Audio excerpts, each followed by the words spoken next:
जय हिंद दोस्तों। आज की हम इस वीडियो के अंदर अर्धसैनिक बल के जवानों के लिए एक बहुत बड़ी खुशखबरी लेकर के आए। अब वो बहुत बड़ी खुशखबरी क्या है वो हम आगे वीडियो में देखेंगे। तो मैं उस यानी खुशखबरी के बारे में थोड़ा सा यहाँ आपको छोटा सा ब्रीफ कर देता हूँ। अभी क्या हुआ था, हाल ही कुछ दिन पहले, शायद परसों या कल की बात है, सीआरपीएफ के डीजी महोदय ने यानी कि ऐसी बात मीडिया के समक्ष बोली कि जितने बल सदस्य जो सेवानिवृत्ति पर जा रहे हैं, यानी कि मान लीजिए कि कोई अगले नेक्स्ट मंथ में कोई व्यक्ति है जो सेवानिवृत्ति पर जा रहा है, तो उसको 1 महीने के लिए या 1 महीने यानी कि सेवानिवृत्ति के 1 महीने पूर्व उसको एक रैंक यानी कि पदोन्नत करके, यानी एक रैंक प्रमोशन दे करके, मान लीजिए कि कोई जवान है जो जवान से कांस्टेबल से मान लीजिए रिटायरमेंट जा रहा है, तो उसको रिटायरमेंट के सुपर एन्युएशन के 1 महीना पहले उनको क्या है कि एक रैंक अप करके रिटायरमेंट भेजा जाएगा। मान लीजिए कांस्टेबल को हेड कांस्टेबल बना करके भेजा जाएगा और हेड कांस्टेबल को एएसआई बना करके भेजा जाएगा, एएसआई को एसआई, एसआई को इंस्पेक्टर। ठीक है। इस प्रकार से उनको घर पर जाकर यानी कि घर जाने से पूर्व, सेवानिवृत्ति से पूर्व एक रैंक उनका बढ़ाया जाएगा, जिससे उनका क्या है कि अपने आप में आत्मबल फोर्स के प्रति बढ़ेगा कि भाई मैं एक हेड कांस्टेबल की पोस्ट से रिटायर आया हूँ, इंस्पेक्टर की पोस्ट से रिटायर आया हूँ। तो उससे क्या होगा कि उस बल सदस्य का, उसका सामाजिक जो यानी कि जवान के प्रति जो थोड़ी भावना होती है कि यार एक कांस्टेबल से या आरक्षक जीडी से ये जो रिटायर होकर के आया है, हेड कांस्टेबल से रिटायर होकर के आया है, तो अपने रिश्तेदार, अपने परिवार को बता सकेगा कि मैं भी एएसआई या एसआई या हेड कांस्टेबल से रिटायर होकर के आया हूँ। ऐसा नहीं है कि मैं कांस्टेबल में भर्ती हुआ और कांस्टेबल से रिटायर होकर के आ गया हूँ। उसमें क्या है कि अभी क्या है कि बलों की जितनी संख्या है जो धीरे धीरे दिन प्रतिदिन बढ़ती जा रही है, उसकी वजह से क्या हो रहा है कि प्रमोशन जो स्कीम्स है वो बल सदस्यों को समय पर नहीं मिल पा रही है। तो उसमें क्या है कि बल सदस्य का, उसके अंदर किसी भी प्रकार का कोई गलती नहीं है, भाई बल सदस्य तो बराबर सर्विस जॉब कर रहा है, लेकिन उसको विभागीय कारणों की वजह से उनको क्या है प्रमोशन नहीं मिल रहा है। उनको क्या है बराबर एमएससीपीज मिल रही है, यानी कि पैसे का लाभ तो मिल रहा है, लेकिन उनको उस अनुसार जो उनको पद मिलना चाहिए था वो पद नहीं मिल पा रहा है। ठीक है। तो कुछ बल ऐसे हैं जो बहुत पुराने हैं, जैसे सीआरपीएफ हो गया, बीएसएफ हो गया, सीआईएसएफ हो गया, इनकी स्ट्रेंथ भी काफी ज्यादा है।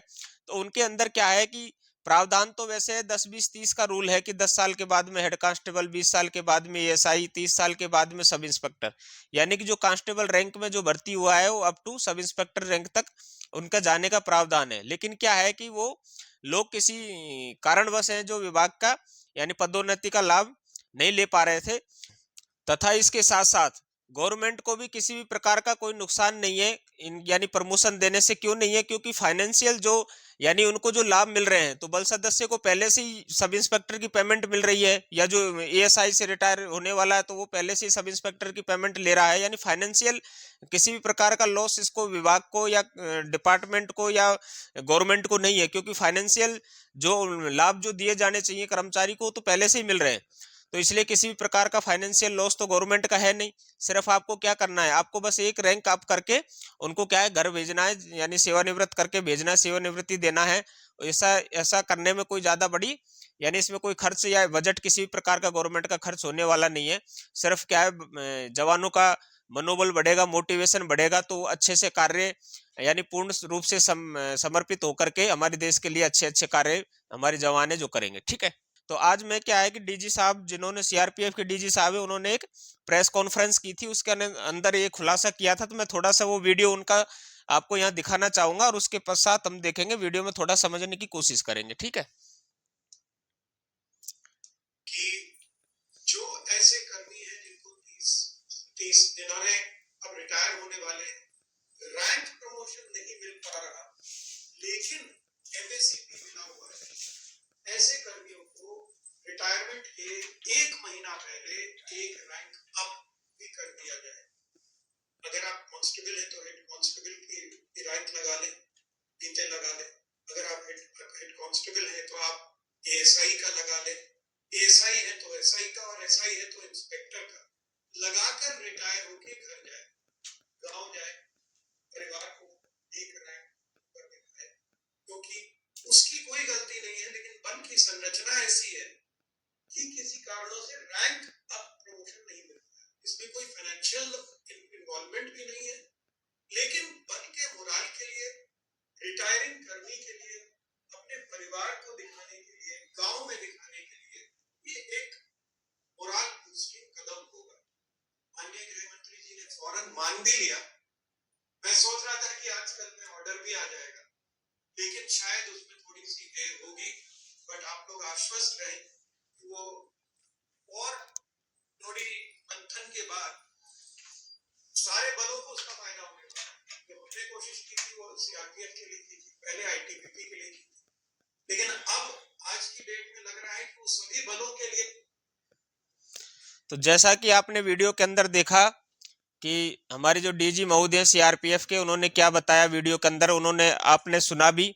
मैं थोड़ा सा संक्षिप्त में बता देता हूं कि अभी गृह मंत्रालय से शायद ये पास होना बाकी है। जैसे गृह मंत्रालय की इसके ऊपर मोहर लग जाती है तो जो रिटायर कर्मी जो अगले नेक्स्ट मंथ से जो रिटायर होने वाले उनको एक रैंक अप करके उनको सेवानिवृत्त किया जाएगा, जिससे उनका मनोबल बढ़े और वो समाज में जाकर के वो बताएं कि भाई बहुत अच्छा फोर्स है, ठीक है, और सभी लोग फोर्स में आने के लिए प्रेरित हों। और देखो, फोर्स के अंदर आना, देश सेवा करना हर किसी के भाग्य में नहीं होता है। सभी लोग किसी ना किसी प्रकार से देश की सेवा करते हैं। तो मैं तो आपको ये बोलना चाहूंगा कि जिस किसी भी फोर्स के अंदर अगर मान लो आपको 2 साल सेवा करने का भी मौका मिलता है तो अवश्य जाएं, ठीक है।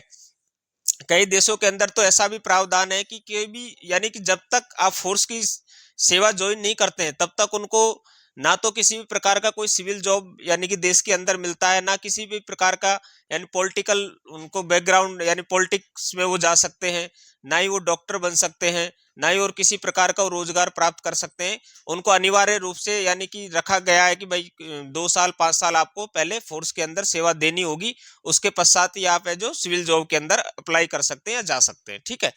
तो ये बहुत अच्छी पहल है हमारे डीजी महोदय ने जो बताया।